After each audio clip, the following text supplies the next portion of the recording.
Spiderman! Let's start. Pew, pew, pew. I'm sorry, also pew, pew, pew. One more time. Pew, pew, pew. Once more.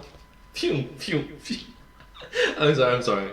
Hi everyone, it's me, Spider-Man! Oh, no. Peter Parker, you are guilty? In No Way Home, Matt Murdock, aka Daredevil, says that he's able to get him to drop the murder charges on Peter Parker because he's a really good lawyer. Really good lawyer. But, is he really? One word answer, no. In his Netflix series, he openly misses the opening statements for a murder case because he was busy palling around with Elektra. Oh yeah, and most of his clients wind up dead before their cases hit the courtroom. And all of this is without even mentioning the fact that his, nighttime activities would definitely get him disbarred. So, let me ask this again. Was it plot armor that got Peter out of those murder charges so easily? Yeah, plot armor. Surprisingly, no. There's a reason the murder charges against Peter Parker were dropped so quickly, and it's not the way it's not what you might expect. And it's certainly not because of Matt Murdock. Sorry, buddy. Sorry, buddy. I'm sorry. I'm a really good lawyer. Sorry. Film theory. Hello, Internet. Welcome to Film Theory. Hello, Internet. Welcome to Film Theory. Hello. Let's get started. Show that could be talking about the multiversal future of Spider-Man, but is instead choosing to talk about the legally fraught past of Spider-Man. It goes without saying, but No Way Home was great. Finally, the MCU's Peter Parker is forced to confront the reality that there are just some problems you can't outrun. Let's be honest, out of all the Spider-Man that we've seen hit the silver screen thus far, Tom Holland's version of Peter Parker has definitely lived the most charmed life. He lives in a huge, gorgeous New York apartment with his young, healthy aunt, and he had a literal billionaire acting as his surrogate father. And case in point, you must recognize that he is in a team that fought against aliens. Avengers! Assemble! And also the actor Tom Holland is earning a lot more money than Andrew Garfield and Tobey Maguire when they played Spider-Man, so... He doesn't even get bullied by jocks. The version of Flash Thompson that he had to deal with was a fellow nerd from the academic decathlon team. When I say penis, you say Parker! Penis! Penis! Oh no, I'm getting harassed by a thin guy in a blazer who's 2 inches shorter than me. And that's why it's so refreshing at the end of No Way Home to see him having to struggle a little bit. In a pristine New York studio apartment that's apparently 2 buildings away from Rockefeller Center, which if you look at real estate pricing is probably costing him about $4,000 a month. Yep, really down on your luck there, Spider-Man. He's rich. Peter, in general, gets off pretty darn easily, and nothing exemplifies this more than the beginning of the movie. Right out of the gate, we're hit with this huge hubbub around Peter Parker not only getting outed as Spider-Man, but also getting arrested by the US Department of Damage Control for the murder of Mysterio. In less than a minute, the interrogator gets Ned to confess and has hidden Aunt May with child endangerment charges. It is electric. Finally, there's gonna be some consequences here, and no amount of web slinging Life consequences. Peter is gonna be able to get you out of this one. I half expected that we'd be spending the first half of this movie in the courtroom, and then it all vanishes. What was a very public and very serious accusation of terrorism and murder by Quentin Beck, who, it's worth remembering, was a beloved superhero in the eyes of the public, in the eyes of the public, just gets dismissed less than 10 minutes into the movie. Matt Murdock, aka Daredevil, just strolls into the room and says, "I don't believe the charges are gonna stick," and then they don't. In one line, the entire no stick. Get it? No stick. Pivots. Next thing you know, Peter's biggest issue is not getting into MIT. Oh, boo, Peter Parker, your life is so hard. Not only did he beat the rap, but it seems as if none of them had to go to court. But how? There was a videotaped accusation. There were confessions. There was physical evidence. To make all of that go away seems like quite the tall order, even if you do have the world's greatest lawyer at your side. With the Infinity Gauntlet. But you must recognize that he saved the entire universe. Twice. So, I guess, a few human laws, a few earthling laws. So that's what I'm gonna be talking about today. I saved the entire universe. Twice. Hey, what happened? Well, first time not successful lah, but I did my What would efforts. the legal case actually look like here? What would the consequences be? Could the world's greatest lawyer actually beat these charges so effortlessly? Or should the third installment in the Spider-Man Home trilogy have been named Spider-Man Home Arrest? Well, what I think I found is that Peter, unbeknownst to him, appears to have been caught in a bigger cover-up. But to understand how and why, let's look through the various charges that the movie presents us with, starting with Aunt May. The lightest of the charges go to Aunt May. The agent says to her, quote, "The boy was entrusted to you, and as his legal guardian, essentially his mother, you not only allowed him to endanger himself, but you actually encouraged it." So, would May actually face legal trouble? And if so, what would the consequences look like? Well, when it comes to the law, the first thing that we have to figure out is what laws actually apply. Not all places have the same laws, and they all tend to apply them differently. So we have to figure out who has jurisdiction in this case. In other words, which entity is the one with the right to prosecute. Even though the end of Far From Home took place in London, May's alleged crimes would have been primarily happening in New York. As such, that means we'll be looking into New York's Penal Law 260.10. But you must recognize that this happens after the Bleed and Bleed Back. So, maybe laws have changed over time. Years have literally passed. Yeah, and also this is a fictional world, so let's take this with a grain of salt. Let's be understanding. Thank you so much. Penal. And after a quick pass through this, yeah, things aren't looking too good off the bat for old May. Guardians could face charges if they act in a way that's going to cause injury to a child or don't provide enough diligence over the child to prevent them from endangering themselves. And Peter Parker faces more than his fair share of danger throughout the series. Spider-Man is involved in no less than 2 wars, Civil and Infinity. This guy is going toe-to-toe with aliens and giants. May would absolutely be liable here, provided she had known. You see, the law only applies in situations where the person knowingly acts in a way that's going to put those they care for in danger. This means that May is completely off the hook for the events of Civil War and Homecoming, where she is in the dark for the entirety of both movies. As far as she knew, it was all part of a Stark internship. For Infinity War and Endgame, Peter was definitely put into danger, but not because of the actions of Aunt May. Honestly, the closest she gets is in Spider-Man Far From Home, when we see her encouraging Peter's Spider-Man behavior by making him appear at charity events and when she packs his suit in his travel luggage. Moreover, you must recognize that in comparison to the bigger scales, the laws from New York are stupid. The laws from the state is stupid. The law from the government is stupid. The law from the country is stupid. In comparison to the entire planet getting bombarded by aliens. In comparison to half a universe.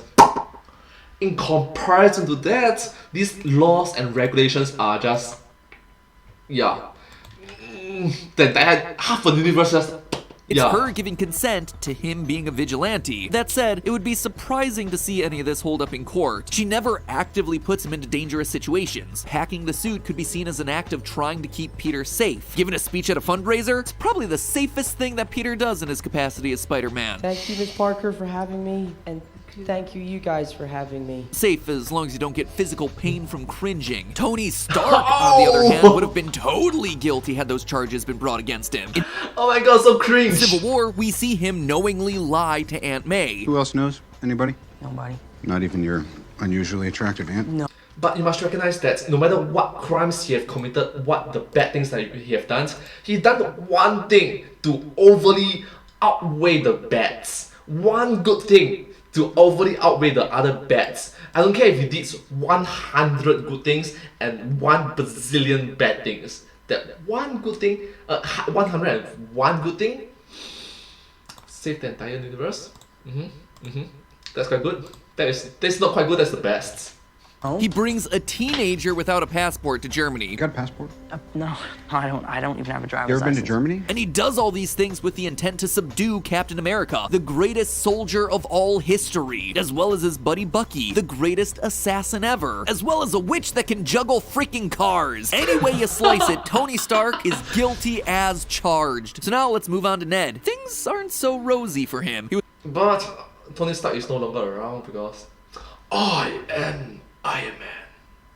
was directly involved in Spider-Man shenanigans, or at least as involved as he can be while sitting in a chair, and he confessed to helping Spider-Man find the Vulture, helping him hack his suit, and quote, kinda helping him get into space. Or, as the DoD agent puts it, in Spider-Man's illegal vigilantism, you were his main accomplice. But hold on here. First off, helping Spider-Man get to space and helping Spider-Man hack his own suit? Yeah, that's not illegal. Secondly, when it comes to that alleged criminal vigilantism that the agent's talking about, it's important to note that being a vigilante in and of itself is not illegal. It's true that many of the things involved with vigilantism often involve breaking the law. For example, breaking and entering criminal hideouts or committing acts of violence against suspected criminals. But plenty of states, New York included, have citizens arrest laws that allow any person to make arrests if they have immediate knowledge of a crime, or they have reasonable and probable grounds of suspicion that a felony is taking place. In Peter's case, he's not going out to commit acts of unnecessary violence against criminals. In fact, getting the job done while hurting as few people as possible is kind of his whole thing. And as far as we know, the New York police never put out a warrant for Spider-Man's arrest, even after knowing that he was going around the neighborhood apprehending criminals, which strongly suggests that none of what he was doing would be considered criminal. So while the guy interrogating Ned might be using words that sound intimidating, the truth is that unless he has some other actual charge that he's not talking about, Ned probably isn't facing anything that would actually result in criminal penalties. Peter, on the other hand, though, does have a warrant out for his arrest. But what's interesting is that we see him defending himself against a very specific charge. I didn't kill Quentin Beck. That's worth calling out here because if we look at what Peter was framed for in the previous film, we'd expect him to be facing much more serious charges. He has an army weaponized drone, Stark technology. Are you sure you want to commence the drone attack? There will be significant casualties. Do it! Execute them all! Mysterio not only framed Peter Parker for his own murder, but for the drone attack at Tower Bridge. While we don't see anyone killed on screen, we do see a bunch of people fleeing from the drones as the Queen's Guard battles them. Not to mention the millions of dollars in damage that's being done to Tower Bridge and all the vehicles on it. Those are pretty serious crimes to add to the rap sheet. So is this the conclusive proof that Spider-Man was responsible for the brutal murder of Mysterio? Based on the evidence presented, would Spider-Man need to go to trial? And once there, would he be found guilty? Well, the answers to those questions are no and no. Matt Murdock is probably right. Those charges won't stick, and you don't need to be a really good lawyer with Get it? No pole, no wooden pole, no stick. Get it? with excellent reflexes to make them go away either. Now, the crimes Peter has to defend against occurred in London, so technically British law enforcement would be in charge, but honestly, we don't even need to get that complicated to see how this case is gonna go. First and foremost, it's pretty clear that Mysterio's video is the only real piece of evidence here for any and all charges. There were no witnesses on the bridge, and as Peter rightly calls out in the movie, he didn't kill Quentin Beck, the drones did. The drones were also the things causing damage to Tower Bridge, so it really comes down to a question of who was in control of the drones. If the drones keep an audio log, well, then Peter's immediately in the clear.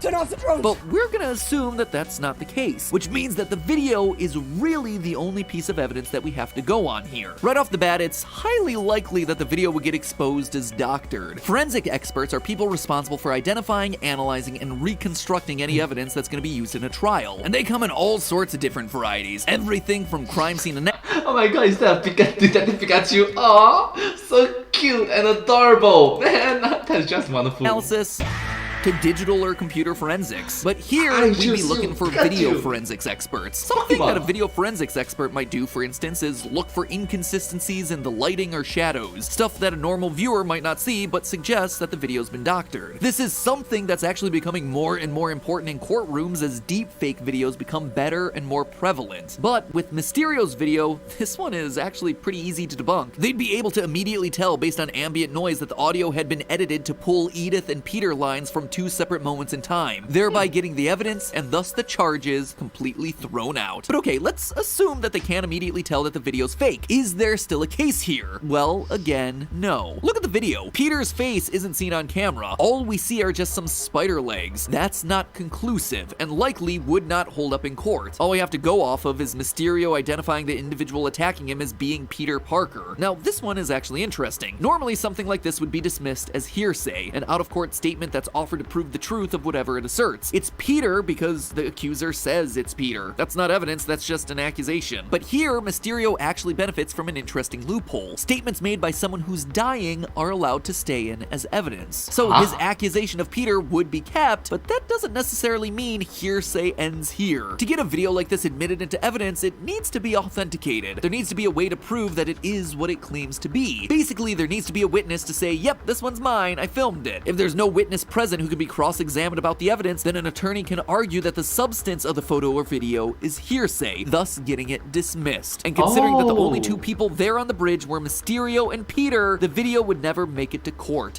Oh, the more you know, I guess. There's something called hearsay. The more you know. Meaning that all charges are dropped. In short, for as unbelievable as it was to see the charges go away that quickly in No Way Home, it's not actually that far-fetched. There was nothing truly holding up the case, not even the accusers. And you see, this is the weird little conspiracy that I think I found. So this whole investigation was put on not by the police department or the FBI, but rather by the Department of Damage Control, which, let me just be clear, is not a real thing. It's a fictional organization that exists within the Marvel Universe. Remember when Spider-Man Homecoming started with Adrian Toomes deciding to become the Vulture after his salvage company got put out of business? Well, the reason that the Vulture had to turn to a life of crime was... The joint venture between Stark Industries and the federal government, the Department of Damage Control, will oversee the collection and storage of alien and other exotic materials. Oh, when the first Avengers, when Loki opened the portal so that the aliens can attack New York City, can attack Earth. Oh yes, I remember that one, The first Avengers movie. Stark Industry joint venture with the government. One that, I might add, started as exotic waste removal, but in No Way Home allegedly does law enforcement? I don't know, it sounds awfully suspicious. And that, I think, is the key to what— Oh, FNAF reference! Oh my gosh, the Five Nights at Freddy's reference.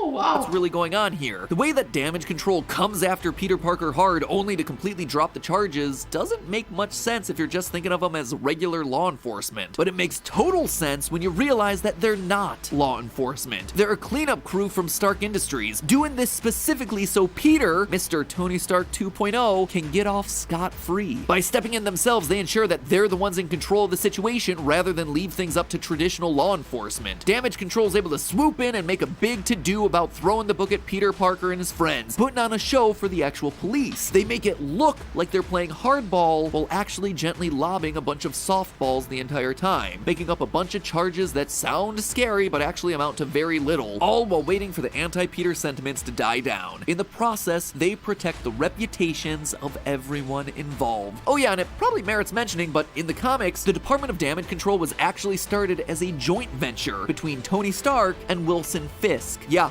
that Wilson Fisk, the Kingpin, who, based on Hawkeye and Matt Murdock's appearance here, is definitely a part of the MCU. Not really saying that it matters here, just pointing out that we should probably be paying attention to who's really pulling the strings the next time we see the DOD pop up.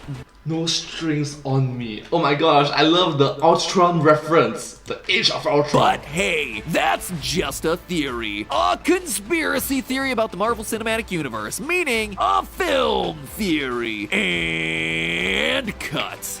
I love it when the Spider-Man memes like, Spider-Man, I'm Peter Parker, you're Peter Parker. I'm Spider-Man, you're Spider-Man. I just love the meme. Anyways, thank you all so much for watching this video together with me. I hope you find this video very interesting and just quite unique to watch. And yeah, I hope that you learned something new today in this video. If you do like this video, please remember to like, share, subscribe, comment, and follow to my channel. Thank you so much, and don't forget to comment down below. Don't forget to and sincerely appreciate all of your support and encouragement for my work. Thank you all so much for being so encouraging, motivating, and just uplifting towards my content. I'll try my best to improve. Thank you so much. Room for improvements, yeah. Anyways, let's do the outro. But hey, that's just a theory, a film theory, and cut. Thank you. And I hope to see you all in my next video. Bye bye! Subscribe! Thank you.